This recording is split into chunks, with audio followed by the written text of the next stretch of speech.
The prisoners at Unit 731 only knew a tiny fraction of the pain I feel as a guy who grew up as a brawl kid in a world full of ultimate and melee kids. It makes childbirth look like a brisk walk in the park, let me tell you that. I was thinking, I want to get real for a second. Margaret Thatcher is probably the single most destructive woman of all modern history. I say modern history because I think the concept of a witch queen was pretty big in, like, during the Stone Age, pre-civilization. Not just the Oracle of Delphi or the court rituals of the Knights of the Round Table. I'm talking full-blown civilization, pre-civilization militaries ran by the tallest, most beautiful woman in a 5,000-mile radius who's like a sorceress based on her ability to employ sleight of hand and maximize her feminine wiles to stir thousands of men into an absolute frenzy. There's evidence of this being very common in the Neolithic era. But during the Stone Age, but for real, like, they found, like, a priestess, a super tall priestess in ancient pre-Persian Persia that had one eye and, like, a crystal eye. And, like, you know, that old trope about sacrificing one eye to gain great insight. You know, it's this ancient Egyptian thing. But she was a very, very tall priestess. And I think that's pretty fascinating, personally. Bondi, Fauci. What sulfur-infused cave do these Italian cretins keep calling out from? Fill that with concrete. But, yeah, back to Margaret Thatcher for a second. She didn't just hyper-aggressively screw with Ireland. She actually goaded George W. Bush into invading Iraq by publicly shaming his manhood and calling him a wimp, and completely and utterly destroyed England. Some people think England was destroyed by Queen Elizabeth II, but no, it was Margaret Thatcher, actually. That's the reason. Her deals with the Arabs was the reason why London is the way that it is. There's nothing inherent in the actual English system or the English monarchy. It has everything to do with this, and we're going to get into, like, how feminism and patriotism, how feminism and meninism, how misandry and misogyny, how patriarchy and matriarchy, they swing back and forth in civilization through time, and we're going to get into that a little bit later on, so stay tuned. So, AI is ultimately a puppet show, right? And I don't mean that in the way some people call painting Warhammer figurines, which I think are very cool. Although, personally, I would prefer, like, you know, the cicada shell mech, where some entomologist took a bunch of shed cicada shells of the cicadas crawling up on something and then turning into actual cicadas from the grubs, and they leave their shell behind, and somebody put together a whole bunch of those into a mech. That's cooler in my opinion, but I still really like Warhammer figurines, and I like realistic figurines. Even if it's things I don't like, I like figurines of trains and helicopters. Even if I really dislike diesel trains, I dislike most helicopters. You know, in general, I think diesel is almost like an evil substance. I'm not exactly sure how to explain it, but it sounds evil. Everything that runs on diesel has a horrifically evil sound to it. And it's not that way with steam. It's not that way with regular gasoline. It's not that way with lithium. And I understand the energy density factor. But in reality, people did much, much, much, much, much greater things with steam than they ever did with diesel. And J.R.R. Tolkien himself, one of the greatest writers of all time, probably, not gonna lie, even if some people think that their little poetry is better than this world that he fleshed out that so many people live in.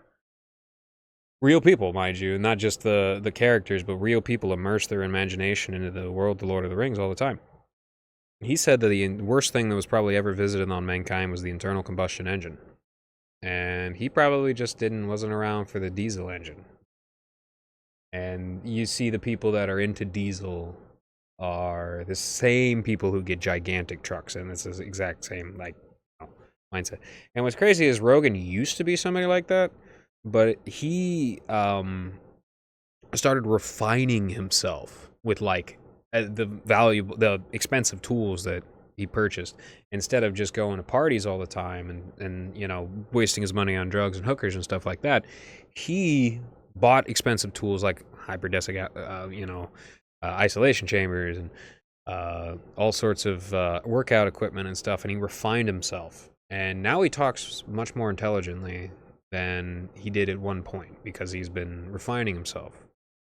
And he just said some stupid things before, but at the same time, we love stupid Rogan. We really do love stupid Rogan.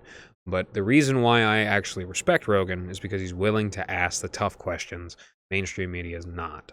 Naturally, mainstream media is going to constantly paint everything completely wrong. And to dwell on that for just another moment before we move on, I have never in my entire life seen a level of seen a level of not accepting reality and instead constantly coping that Israel has. When it comes to Israel, when it comes to Zionism, Zionists have absolutely no room for the littlest bit of criticism, and that's exactly why they'll fail. And and this will tax them. This will make them go to war on 50 different fronts every single day. Every single criticism that is levied against Zionism is something to go full court press on. And instead of what a lot of white people, except for the more childish ones, allowed the anti-white anti-white racism to kind of roll off them like rain on a raincoat. Zionists, they can't take it. It goes right into their soul, and they just cannot take it. And I think that has a lot to do with the fact that their particular worldview is that of supremacy, but not in a realistic, pragmatic way, but legitimately thinking that from the moment you're born, you're better than everybody else, which is probably the earliest form of racism that has evolved from tribalism to the point where multiple different tribes can go out in the world, the old Phoenician colonies, and declare themselves one contiguous superior race despite the fact that there are separate races all over the place. Legitimately, your specific race will attune, your body, your adaptive mechanisms will attune themselves to the environment that you live in. So the moment that you leave the Holy Land, you no longer are a tribe of Judah, And there's an argument to where the shifting climate might have actually allowed for Beta Israel to be the true inheritor of the title of the Lion of Judah, specifically because you had to go somewhere else. You couldn't live in this horrific desert. Only the custodians of the desert, Islam, could live in such a horrific place. And they have extremely high disgust sensitivity. They're extremely frugal. And in all of this, they became the perfect custodians of the desert. My apologies if you're picking up terrible sounding military helicopters. You know what I'm saying? It's always something. Somebody always has to be driving or flying around neighborhoods late, early, not at a reasonable time. But instead, they have to be as annoying as possible. They do it deliberately. They get off on it. They will make fun of you for being upset with it. They will try to get closer to you and get louder if they find out that it bugs you. So a good advice is legitimately let that sort of pressure roll off you like rain on a raincoat. Because the second that you give any of these people attention, you're giving them exactly what they want. But what you need to do is you need to actually press them in ways that actually matter. And it's up to the situation. It's up to you to determine how to adapt to your environment, But that's the thing. You have it in you. You can do it.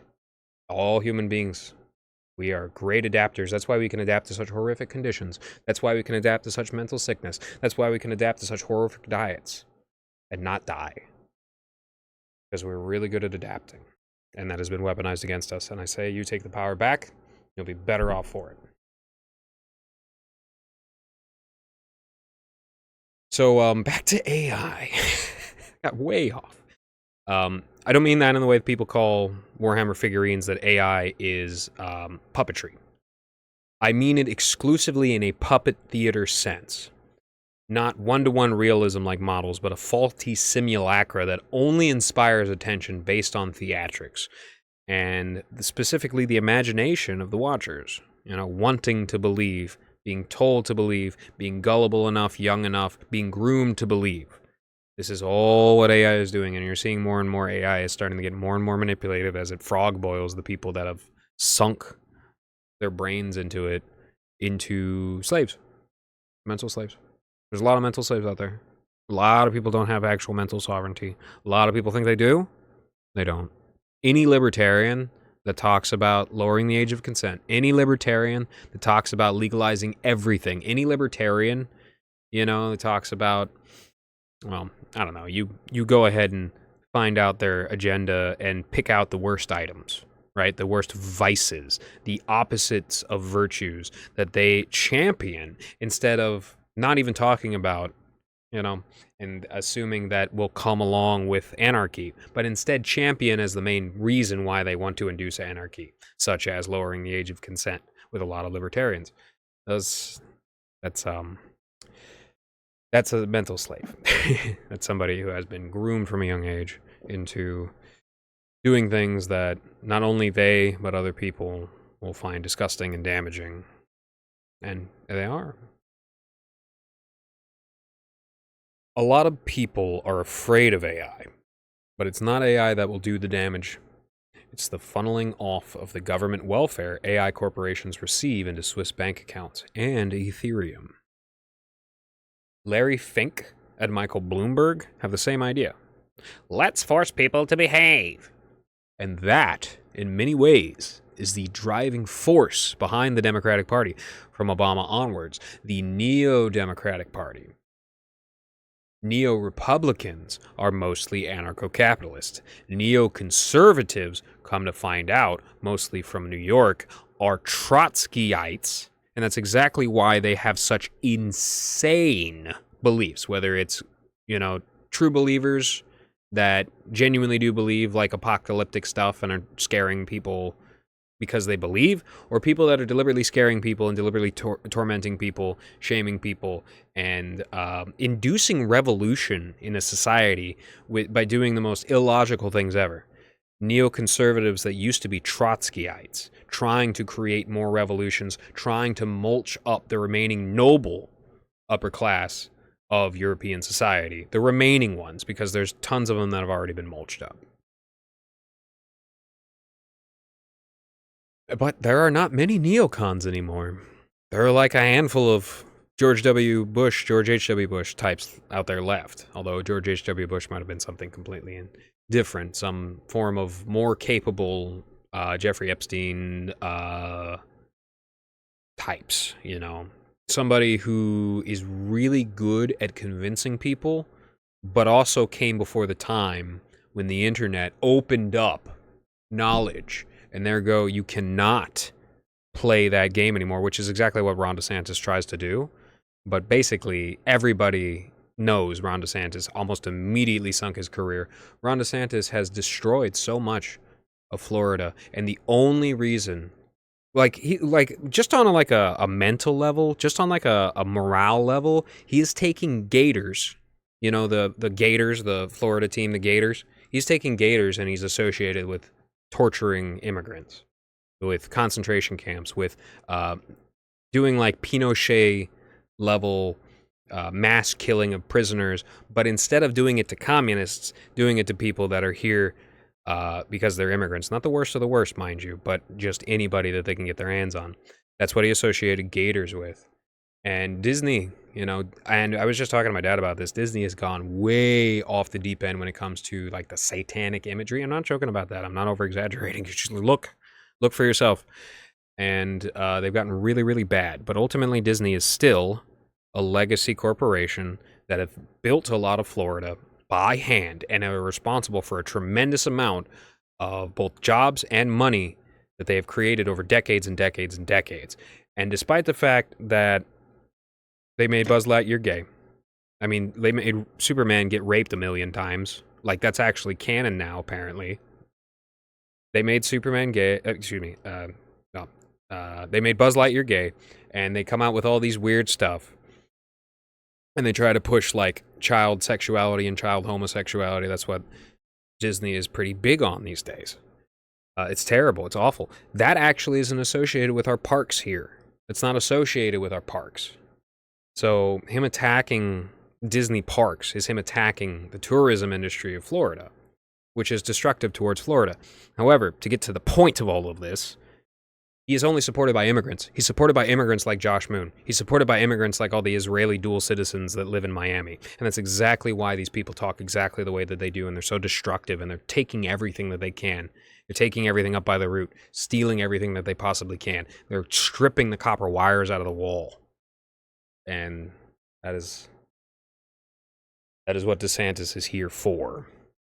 It wouldn't have happened if we hadn't gotten hit 10 times harder than the second worst hit state by the opioid crisis. The opioid crisis hit Florida so hard it practically genocided the actual Florida culture. And on top of that, the Obama SpaceX contracting literally just took tons and tons of brains and money out of my particular area, the Space Coast, and moved it out to Texas and Washington and Colorado and now like Alabama and Mexico. You know, they're just swarming around the Gulf, but this is actually prime real estate for launching. There is a special weather pattern right up here where it doesn't ever seem to rain in one particular spot, yet it's raining constantly up top. And that is exactly why my island, Merritt Island, is technically a desert island, and it takes a lot of work when people come in here and they abuse it, it starts to dissolve very quickly. And it takes a lot of work to keep this desert island from turning into a sand trap.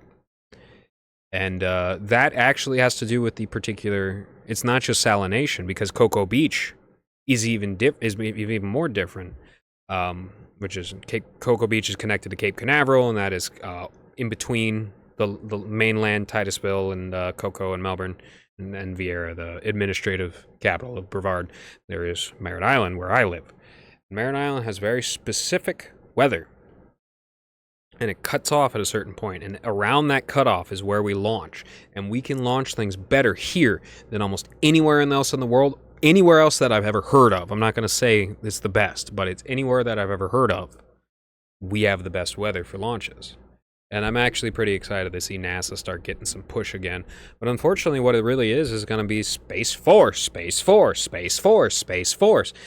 It's the Reagan Star Wars program, but in a level of like stupidity. And I really hate Space Force. Everybody I've ever seen associated with Space Force is a jackass and is useless. And these people are useless jackasses who are stealing a tremendous amount of money. And in the process, they're trying to put things like nukes in space. People are already joking about dropping steel rods called rods of God from space, which will crack the crust of the Earth. It will cause a massive detonation like a nuke from just the kinetic force of it shooting through, that tungsten rod shooting through the atmosphere and into the ground. But it will go down and crack the Earth and cause basically a new volcano right there. So it's level of like apocalyptic evil that people are praising. All the while they call climate activists, people who are trying to plant more frickin' trees, apocalyptic people, which is, you know, you see a lot of projection everywhere. Remember, folks, that's a silly thing to say. Remember, everybody, that projection is the number one psychological principle. It's the foundation of everything that human interaction rests on, is projection. Overcoming projection is your ticket to getting above the bell curve. Thank you.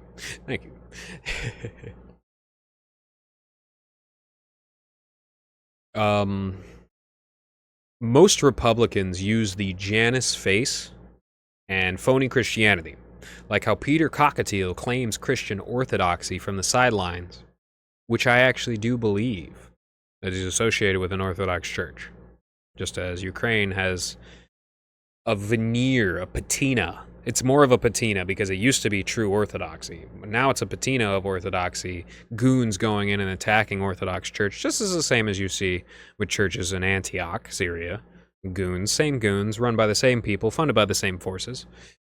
And ultimately, you know, Tucker Carlson is right that United States money should not go. It's always going to happen. Persecution is always a part of Christianity and Christian struggles.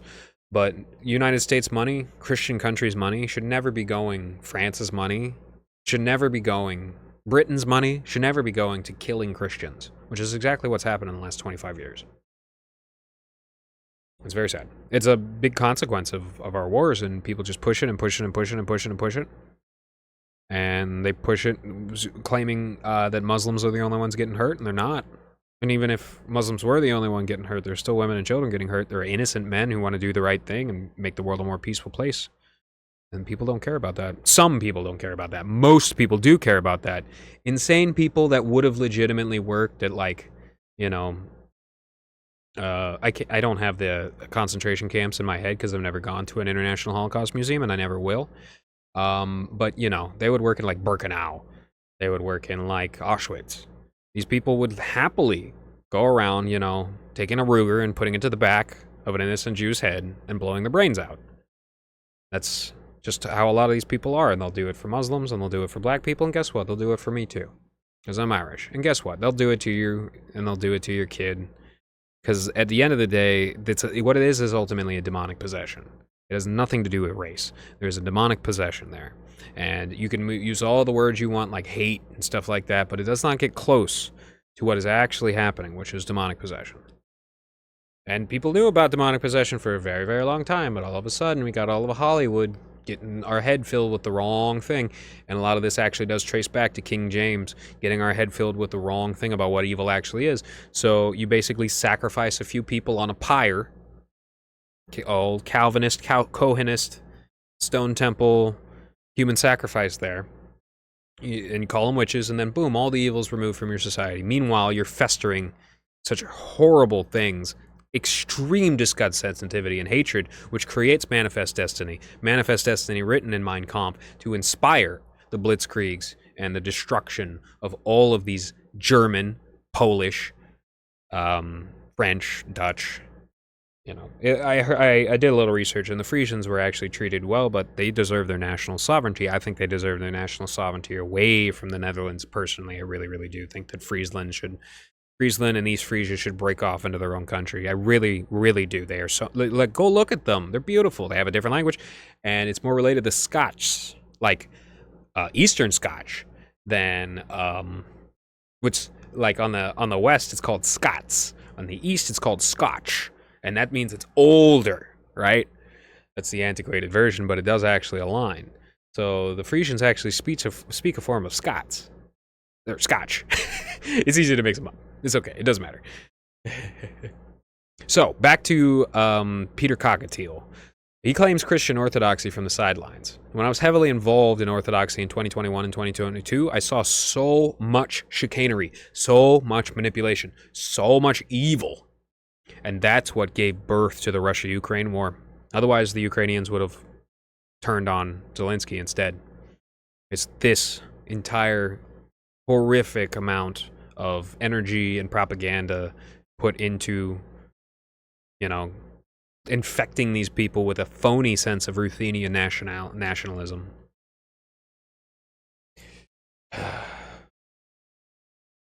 It hurts my heart to think about that war. It does, but it will end eventually, and hopefully the good guys will win. I don't know who the good guys are, but hopefully the good guys will win. God's got a plan. God works through many, many different things. God works in mysterious ways. So, propaganda is what made Ukrainian civilians willing to die for Israel, you know what I'm saying? Because that's all the war has and ever will accomplish, taxing Russia till they are forced to pull out of Syria. That's the purpose of the war, saying nothing about good guys and bad guys. That is the entire purpose of the war. So if you're a Ukrainian, Ruthenian nationalist, you're not actually a nationalist, right? You are a golem, and that sucks. Like, if you served in Iraq, you're not an American nationalist. You're a golem with a scroll in your mouth. And as soon as you start questioning that scroll is the second you get your mental sovereignty back and stop being a slave. But I'm getting ahead of myself. This is also why Trench Crusade is so awful, yet it gets pushed harder than 40K. 40K, which has Judaic apocalypticism and Roman Catholic and Gothic themes, but Trench Crusade is just slop that will probably be helped along with AI that has been stealing. Everybody steals from Warhammer 40K, right? StarCraft. Everybody steals from Warhammer 40K. Oh, something funny. Diablo actually got the Horadrim. You notice how they never explain the Horadrim, of which Deckard Cain is one of them? That's from Lord of the Rings. As I said, it's probably, one of the greatest writers of all time. I like Lord of the Rings much, much better than The Lion, the Witch, and the Wardrobe. And for the longest time, I associated C.S. Lewis with C.S. Screwball. But then I read the Screw Tape Letters, and oh boy, that was fantastic. I've read that book so many times. It's so great. It explains so much about the modern era and the noise and the light. It explains so much. The noise, the noise, the noise. And the Nazis putting their exhaust systems, their cherry bombs on their planes and terrorizing civilians with, because they're Satan worshippers. And the noise will distract you from your prayers and from your peace. And that's the opposite of monasticism, where a great holiness is found, where you're able to empty yourself of all of that physical sensation and fill yourself with a higher super ego conceptualization of your own life and your perception of those around you. And that's where holy men come from. That's why the Desert Fathers are important to study. I like Trisagrion films, Orthodox, and they have great documentaries. Unfortunately, some of them are blocked on my ad blocker, but that's okay. I still like the channel. And theirs are the ones that I got this. I started down my anti-Augustinian rabbit hole from Trisagrion films because it really did outline in an honest way how Augustine, he got so full of himself because he was given so much power as somebody to bridge the Carthaginians and the Romans together, that he lied a bunch and he screwed up the faith really, really bad. And he believed in predestination, which is also what the Calvinists and the Jews believe in. And he believed that babies would be crawling around on the floor of hell if they weren't baptized, which is completely and utterly untrue. Even by like a lot of modern Catholic theological standards, there is a specific limbo for unbaptized babies, which I don't even believe in. I think unbaptized babies goes right up to Christ. I think Protestants knocked it out of the park with that one for sure. But yeah. There is a Kiwi Farms user named Juthulu. I've talked about him a couple of times. He claims Orthodox. He's not actually a Christian. He was salivating at the thought of dropping nukes on countries a few months ago, despite never expressing anything violent in the time that I knew him.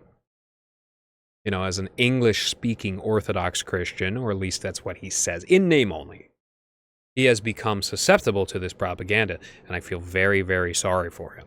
Because that is not the place you want to be. Baying for the blood of the innocent, that is not the place you want to be. And he might say, oh, they're not innocent, they have the wrong religion. They're the wrong waste. Okay, retard. Keep thinking that, buddy. You can believe whatever you want to believe. You have free will. Predestination doesn't exist. And you can choose, just like Satan did, to fall. That isn't preordained. That's pride. Dumbass. But this isn't new, or exclusive to Orthodoxy. The Catholic Church has gone through horrific things at the hands of literal Satan-worshipping child molesters. People like Michelangelo Aquino. Some frickin' disgusting, like, half Gaelic, half Mediterranean freak. With some of the freakiest looking bald-faced, baby-faced, crazy eyebrows, role-playing science fiction, Satan worship crap. His wife's name is Lilith. Just great. Oh, by the way, if you ever know anybody named Lilith, 90% chance they're transsexual, and 99% chance you should probably stay away from them. That's not a real name. It's not a real name. A missing link between the U.S. government and the abuse that took place inside of the Boy Scouts of America is Michael Aquino, who was an Eagle Scout. And he was the founder of the Temple of Set. We know what Set is from Egyptian mythology, but Set is also cognate with Satan. It's actually where the Jews got the concept of Satan. It's from Set. Set's the underworld dog, So before the Greeks, the Egypts had it. And in the Greeks, it's Hades. It's Pluto. I think that might be the Roman version. You know what I'm saying. However, all the self-worshipping hippie movements, all the self-debasing punk movements, they were all given birth to around the mid-60s, linked through deep connective tissue to the Second Ecumenical Council of the Vatican and the Kennedy assassination as well. Deep, deep connective tissue there. Quid pro quo, my friends. Who ended up benefiting the most, and what do they do today? Food for thought.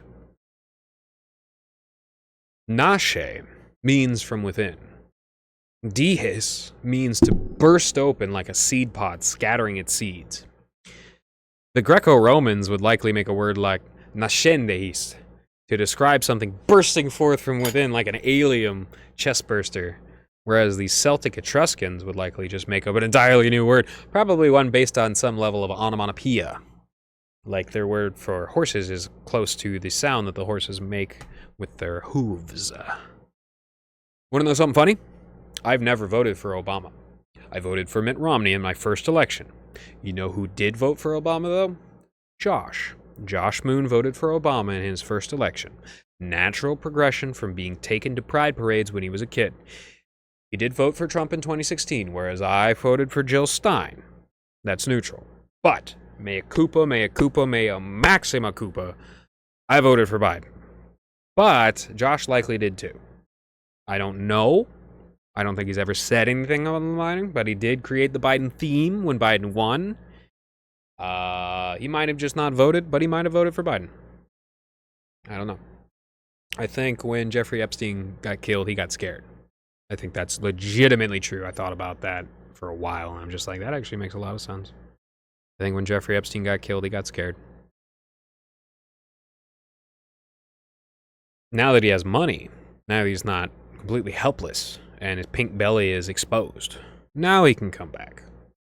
But in a decade, Matthew Harden's really going to be feeling the pain of associating himself with Josh. And Josh's life is just going to go downhill from about a year ago or so, about a year and a half ago or so, about the same exact time all the Zionists activated. He came along with them. He got the donations, he got the money, he slurped it on up, and for literal pennies compared to what he had gotten, he chose the wrong path. We all have choices to make. We all have paths to go down. Sometimes the one that's advertised the most is definitely the worst. And the one that seems thorny and rough and uphill and muddy, that's actually leads you to paradise. I still feel like I have blood on my hands from voting for Biden. That unclean feeling never goes away. It doesn't go away with simple water. It doesn't go away with all the water in the world. And I have to atone for that. Slowly I am. It's going to take a lot of purgatory, though. Amazon in their water war saying, I bet enough water, all the water in the world will wash my hands in blood.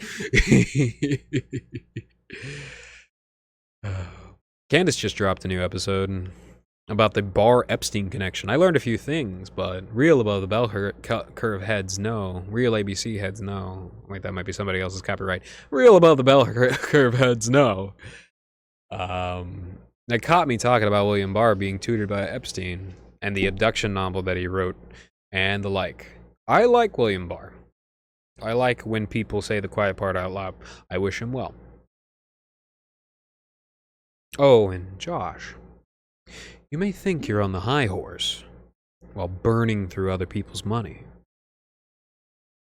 But you are absolutely barreling headlong into disappointment.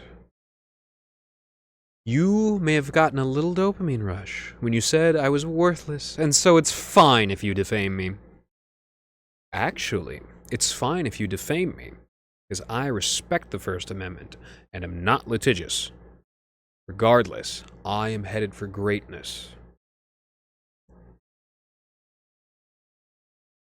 There are so many signs of this, from the respect I earn from extremely judgmental and powerful people to my ability to handle crisis, abuse, and tragedy with incredible pragmatism and fluidity. We are not the same, my little brother.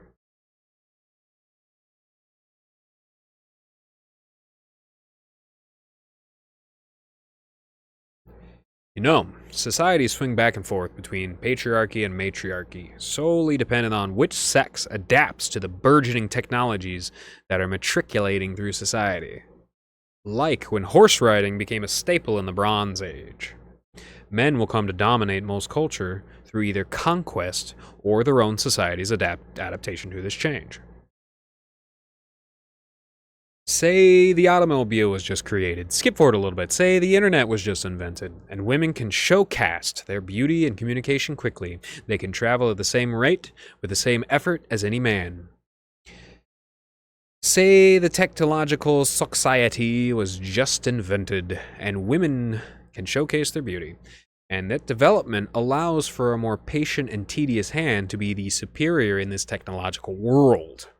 And now women dominate. And now disgusting little men who call themselves feminists try to gather as many gullible women around them as possible so that they can run the show the same way as any army was ever created throughout history.